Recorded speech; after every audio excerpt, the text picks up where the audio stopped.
New fallout from the FBI's unprecedented raid of former President Trump's Mar-a-Lago estate. Growing calls for transparency as Republicans push for the release of the affidavit, which sparked the search warrant in the first place. The investigation is far from over, but that's not stopping some in the mainstream media from jumping to their own conclusions. Well, sometimes that's the only exercise they get. Hello, everybody. I'm Harris Faulkner. You're watching Outnumbered along with my co-hosts Emily Compagno and Kayleigh McEnany. The band is back together. Also joining us, Kennedy and Dr. Mark Siegel. Great to see you both. Well, FBI documents reveal agents seized 11 sets of classified documents. One marked top secret, sensitive, compartmented information. 4 top secret, 3 marked secret, and 3 marked confidential sources tell Fox News some of the records seized last Monday are covered by attorney-client privilege. Well, that's a problem. And a growing number of Republicans are calling on the Justice Department to release the affidavit that the Attorney General Merrick Garland used to sign off on the search warrant. I'm going to pause here and ask you what you would like for me to do at this point, because you're kind of toggling back and forth and it's a little confusing. Okay. All right. Thank you. We love our team. Ever since news of that FBI search first broke, some in the mainstream media have appeared to be delighted about the raid. I think the shortest distance between Donald Trump and an orange jumpsuit is this investigation with the document. Perhaps the orange jumpsuit is forthcoming. I think a lot of people do want to see, Donald Trump, handcuffed like an episode of Cops and walking out. Perp walk, absolutely. Right. We want to see a perp walk Donald Trump, and we may not see that. It may be hot outside, but in here, it's Christmas. Because yesterday, we all got the present we wanted. FBI agents raided Mar-a-Lago.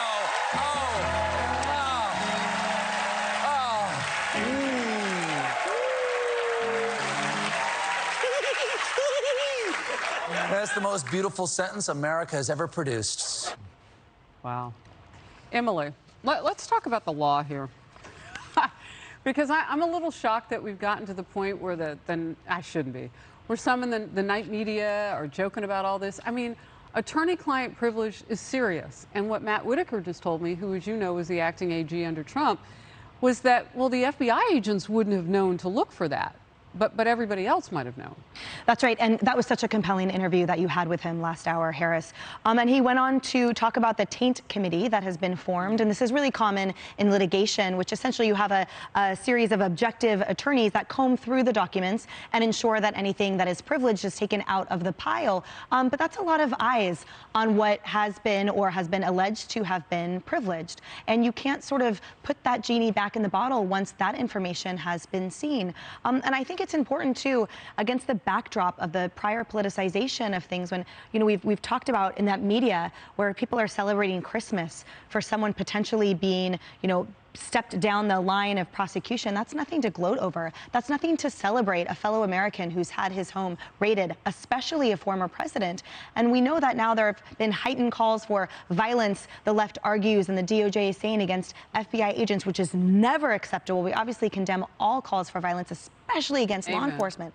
Where was that, however? Where were the calls in the past by Peter Strzok, by Andrew Weissman, by people who are weaponizing this agency? Where have been the calls for the 19% spike in shootings of law enforcement, 300% spike in police ambushes over the last years? I'm not sure why, when it comes to Donald Trump, everything that should be clear and objective somehow goes out the window, and there's a toxic celebration of what happens with him, the beehive circling, and a very toxic pointing out of threats of violence that don't seem to be present every other time that horrible situation unfolds. I would only guess that hate is greater than love in this instance. We know that on Earth it isn't, but some people don't believe that. Kennedy? Right. It's louder than love. It's certainly not as vulnerable, and it's the currency that most people are using in their politics now. I look at someone like Stephen Colbert. He's so unfunny. When he was doing a nightly impression of a conservative news host, he was actually kind of funny, but now it's like, that's it. That's where you're landing. He did not stick the landing there. The thing that I found entertaining about this was the former president saying 2 things. One, he said, "Give me back my stuff."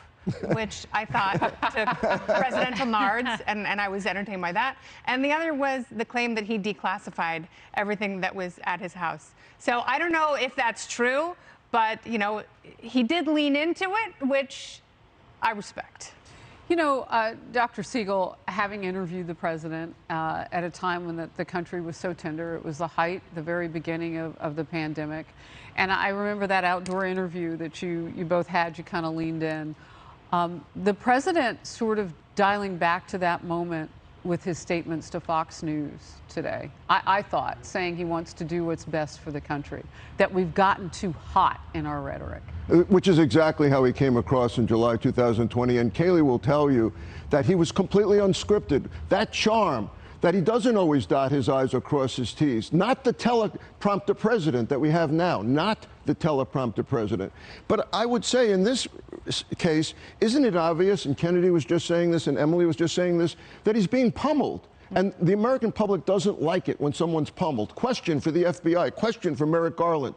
What did you have in mind? Tell us already. Why did you jump so many steps legally, and again, you know this, legally to go raiding a former president's home rather than a subpoena or calling him on the phone or something? What were you looking for? And if you were looking for something, where is it? Yeah, it's the jumping of the steps that the American people are going to be sensitive to. And by the way, one more thing. President Bill Clinton, when he left the White House, took $28,000 worth of furniture that his wife, right? They had to get that interior decoration. They weren't leaving without that. I do want to get this. I mentioned him, Matt Whitaker, last hour was on the Faulkner Focus. Can we just watch a little bit of what he had to say? The FBI's extraordinary action here, unprecedented, never happened before in American history, is really what raised the temperature in the first place. And I think many people, including myself, need to talk about how we need to lower the temperature. But I think transparency is what's going to lower the temperature. We need to understand how is the FBI going to process and how is the Department of Justice legally going to analyze things that could be attorney-client privilege, things that could have maybe been declassified, and ultimately, what were the mitigating steps so that when they executed a search warrant, that was the least intrusive means that they had available to them. There's more questions today probably than there has been in the last week. Well, and what I said to Matthew Whitaker is that's because we have just a little bit more information than we did last week, and it didn't help. We didn't get out everything that we need to know. That's right, just a little bit more information. And the word he used there, which has been used often, repetitively, but importantly, is the word unprecedented. This has never before in history happened, the raid of a former president's home. And because of that, I think there is a special burden on DOJ, a special burden on the FBI to give us facts. The American public deserves more facts than just the subpoena. They deserve the affidavit. I applaud the bipartisan effort from Marco Rubio and from Senator Warren, one a Democrat, one a Republican. You've talked about this on your show, saying we want to view the classified documents that were obtained from Mar-a-Lago. Rubio going a step further, though, in making this point. He said an investigation of a high-profile political figure is neither apolitical nor by the book if the investigators are leaking sensationalized claims to the media on a daily basis. We saw this drip, drip, drip. The Washington Post report about nuclear material, New York Times report over the weekend about the Trump team's communications. Merrick Garland, the very first words out of his mouth on Thursday were, "I will not communicate through leaks." So I hope the same way they're looking for the leaker at the Supreme Court, he's looking for the leaker in DOJ and FBI, because if you want to further undermine the confidence of half the country, continue the drip, drip, drip of leaks. Do you think they're looking for either? No, I don't. Okay, that's the problem. I don't. Right. Because I don't think it's apolitical. So. Well, and we're 85 days out from the midterm elections. So if you wanted to make it look political, you probably schedule this right about now. That's right. Right? Your last thought. Yeah, just that, you know, this weekend, we have leaders of 2 House committees on Saturday calling for there to be an immediate review and damage assessment to provide classified briefings to Congress about the potential harm done to national security based on the alleged contents of these documents retrieved. You know, remember, right after President Biden took office, he extinguished Mr. Trump's ability to receive the national security briefings that every former president gets. So I think there's such an immediate jump. We talk a lot about people jumping to conclusions. And here, the amount and the severity of it when dealing with a former president is shocking. And it seems that, to your point, every American has questions because what's next and who's next? Yeah, I really can't believe that we were at a point where the White House and others still think that the other half of the people who voted don't count. Right. Right. The 75 million people who voted for the other guy apparently just don't count to them, because if they did, they'd be trying to explain this.